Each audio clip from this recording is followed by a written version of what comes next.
regresamos con nuestro último bloque y como comentábamos, Nicolás, estamos muy interesados, sobre todo el nivel de aprendizaje. Y segundo, que nuestra audiencia se edifique en torno a un tema tan técnico y sobre todo tan desinformado en términos de lo que es la realidad de lo que ha sucedido. Le decíamos en el bloque anterior al maestro Fran, cuál él entiende sería la perspectiva, ya sea en el mediano, corto o largo plazo, de lo que sería el posible desenlace de esto, porque en algún momento va a terminar.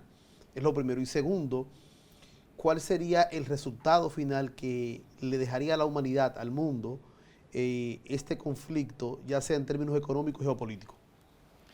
Claro, hace menos de un mes, el señor Borrell decía que la guerra se va a definir en el escenario militar, en el campo de batalla.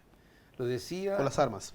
Claro, lo decía el representante civil de la Unión Europea y el representante civil de la OTAN, porque en este momento la Unión Europea es simplemente la cara civil de la OTAN. Eso está clarísimo.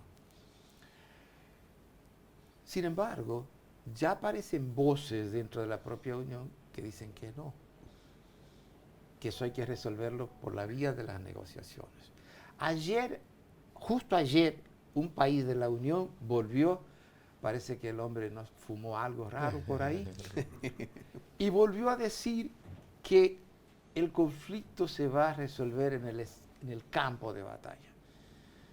Pero ya Henry Kissinger, que es un maestro, no muy buena persona, pero hay que reconocer la sapiencia y la experiencia, le dijo, no, eso se resuelve en una mesa de negociaciones.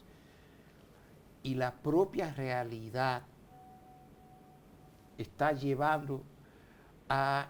Lo que están haciendo los países de Occidente en este momento es lo que dice el chavo, sí me atrevo, sí me atrevo, sí me atrevo. Es decir, llevando las cosas hasta ver hasta dónde,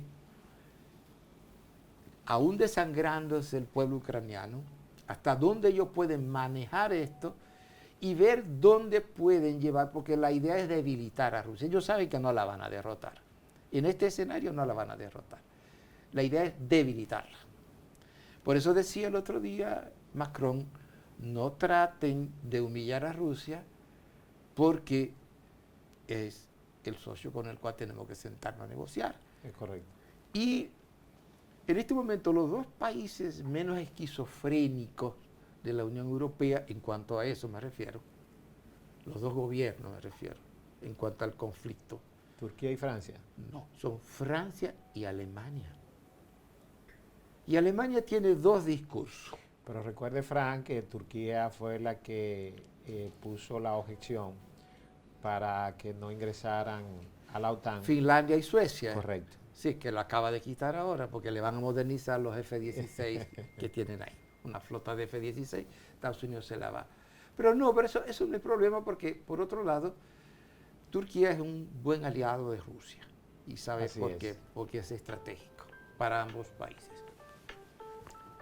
Entonces, esto se va a resolver por la vía de las negociaciones, con un agravante, como les decía, y como le advertía Kissinger y le han advertido otros, mientras más tiempo pasa, Ucrania va a negociar en peores condiciones.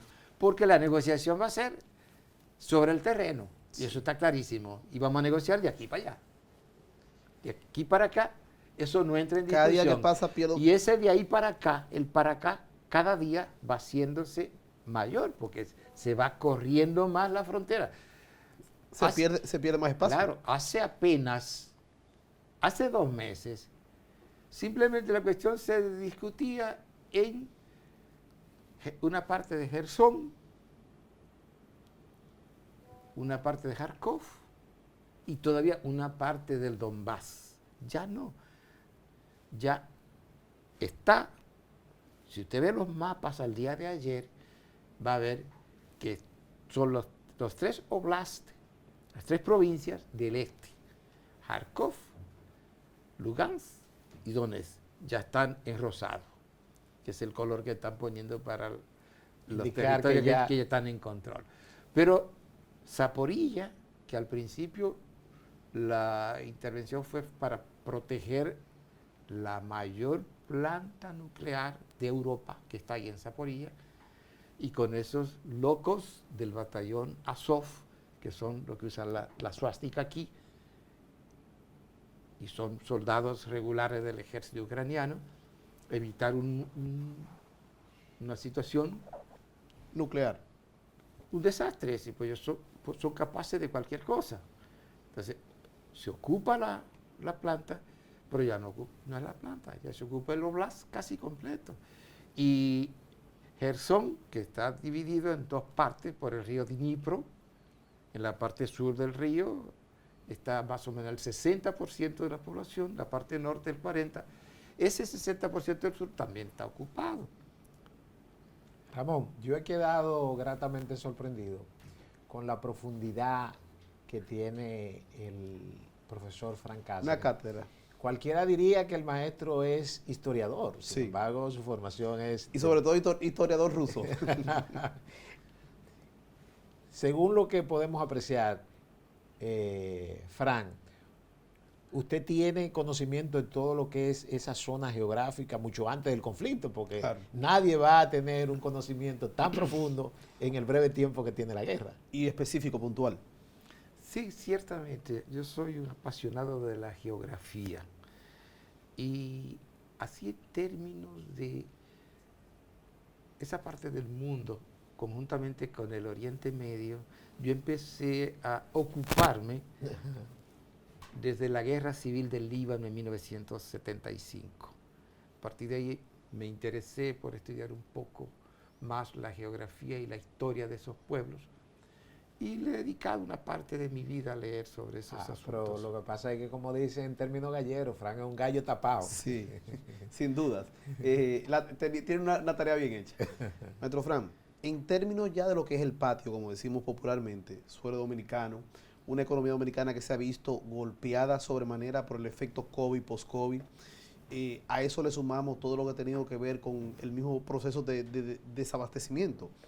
Y como sabemos, lo que ocurre en nuestro socio estratégico como Estados Unidos nos impacta a nosotros, pero también ya en Europa, porque tenemos una gran legión de dominicanos en Europa, y usted decía ahorita que ya el turismo está sintiendo los efectos de ese conflicto producto de esa cantidad de turistas que ya no van a venir o que se va a tomar tiempo para volver a venir. ¿Qué usted recomienda en términos de Estado, como política de Estado, para fines de nosotros poder contraponer, ya sea en materia gubernamental o al ciudadano a pie? Sí, mire, la propia pandemia puso de relieve lo poderoso que es el sector agropecuario dominicano. Aún en medio de la peor situación, aquí nunca faltaron alimentos, ni hubo incremento en los precios de los alimentos, porque hubo abastecimiento. Aunque gran parte, por la propia situación en que se encontraba el país, gran parte de esa producción agropecuaria la financió el bolsillo del propio productor, por la situación en que se encontraba el país en ese momento.